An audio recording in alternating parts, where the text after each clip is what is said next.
শবে বরাতের রোজা, শাওয়ালের রোজা বেশি রাখে ছেলেরা মেয়েরা?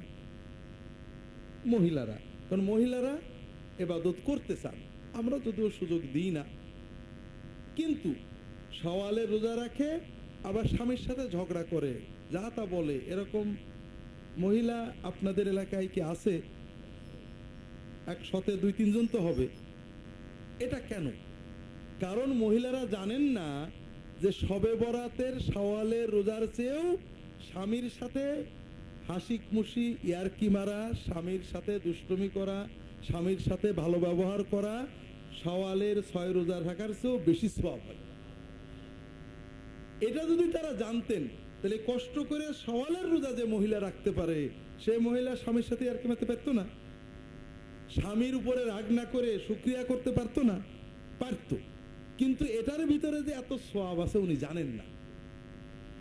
আমাদের সমাজে পীর সাহেবের দরবারে যায়, মৌলানা সাহেবের কাছে যায়, দিনের অনেক কাজে যায়, মসজিদে যে কষ্ট করে, মেয়েরা না ছেলেরা? ছেলেরা বেশি। কিন্তু মসজিদের খেদমত করে, মসজিদ কমিটিতে আছে, মাদ্রাসার কাজ করে, হুজুরদের অনেক খেদমত করে, দরবারে ঝাড় দেয়। কিন্তু বাড়িতে যে বউয়ের সাথে ঝগড়া করে, এরকম বেটা ছেলে কি আপনাদের এলাকায় আছে? 100-তে 2-3 জন। কারণ আমরা জানি না যে মসজিদ ঝাড়ু দেওয়ার চেয়ে ঘরে যেয়ে বউয়ের সংসারের কাজে সাহায্য করা, নিজের ঘরটা নিজে ঝাড় দেওয়া, বউকে হেল্প করলে অনেক বেশি সওয়াব। আল্লাহ রাসূল সাল্লাল্লাহু আলাইহি ওয়াসাল্লাম নিজে এটা করতেন।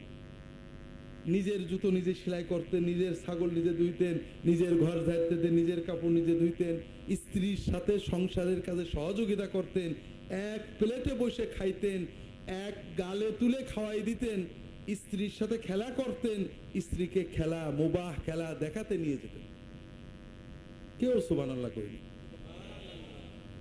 আমি যদি বলতাম যে আকাশ দিয়ে উড়িয়ে যেত, পাতাল দিয়ে চলে যেত, সবাই সুবহানাল্লাহ করত। এগুলো মিছে কথা। আচ্ছা বলেন তো, আকাশ দিয়ে উড়িয়ে যাওয়া এ তো সকলেই পারে, হিন্দু পারে, মুসলমানও পারে, সন্ন্যাসী পারে, পারে না? হিন্দুদের যারা সাই বাবা, ঠাকুর বাবা, ওদের অনেক কেরামতি বলে না? তো সবাই তো পারে।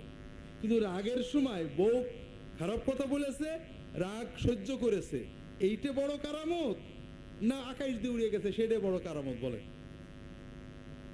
হ্যাঁ, এই ধৈর্য হলো নবীজি সাল্লাল্লাহু আলাইহি ওয়াসাল্লামের শেখানো আমাদের কারামত, নবীজির মুজিজা।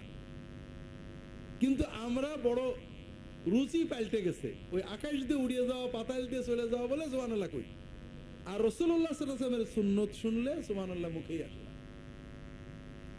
তাহলে বোঝা গেল আমরা অনেক গুনাহ করি এবং অনেক সওয়াব থেকে বঞ্চিত হই না জানার কারণে, ঠিক না?